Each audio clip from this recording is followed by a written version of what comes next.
I wanted to make this video about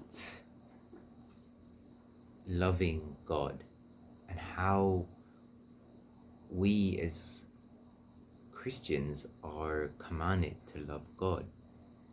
But I think it more appropriate to actually title this video as how do we come into a relationship with Jesus Christ? As for me, when still a baby Christian, I was under the illusion that Christianity was reading a Bible and learning things about God, doing our best then to live a life that looked a little bit like what was seen in the Bible, the different people, and also to then eventually go to a church that follows these words in the Bible and to hear more words and more understanding about the Bible from the pastor in the church. And this, I thought, was the progression for a Christian. And this eventually, as I thought, would be what allowed me to come into the correct understanding and hopefully inherit the promise that everyone is so familiar with. The reason why Jesus went to the cross. But now, after myself coming into a relationship with God, Jesus really has shown me the errors of my belief in the past. And Jesus has taken me out of deception in this way. And I'm so grateful. So praise Jesus for this. And I believe with all my heart that this is available for you here today if your heart is willing to know the truth. So how do we know the truth? How do we have a relationship with Jesus? Is it just by reading his words in the Bible? Is it just by going to church and hearing from the other people in the church, or hearing from the pastor every day as he, or every week as he does his sermon?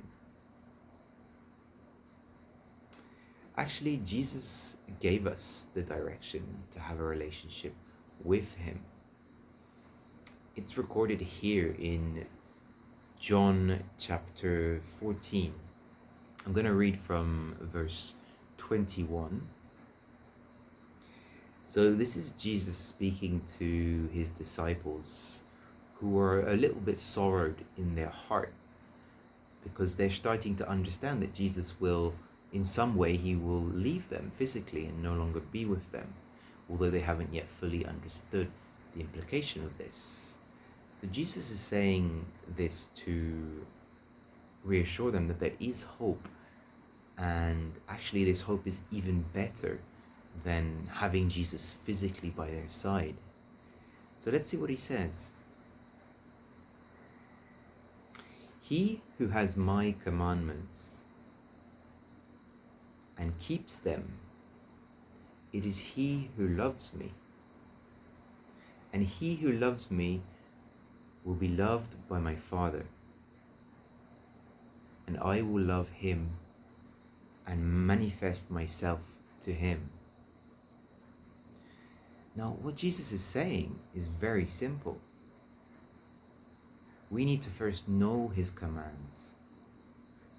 And we can find them very simply in the Gospel, which is Mark,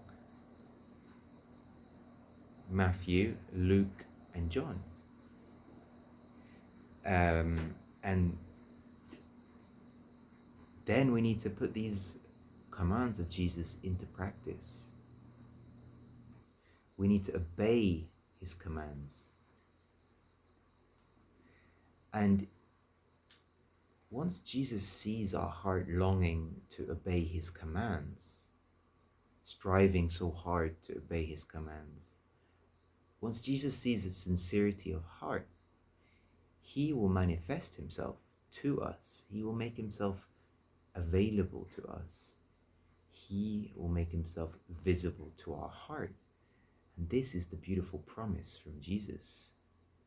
Jesus even told his disciples that this would be even better, this form of relationship, than having him walk by their side. Why? Because Jesus will guide us into all truth. Because he is the truth, the way, and the life. But we can't know this truth. We can't know this way, and we can't know the life without our heart seeking to obey Jesus' commands.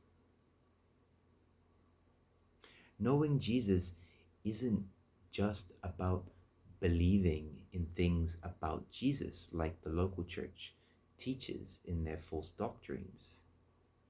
We see this even in this same chapter in John.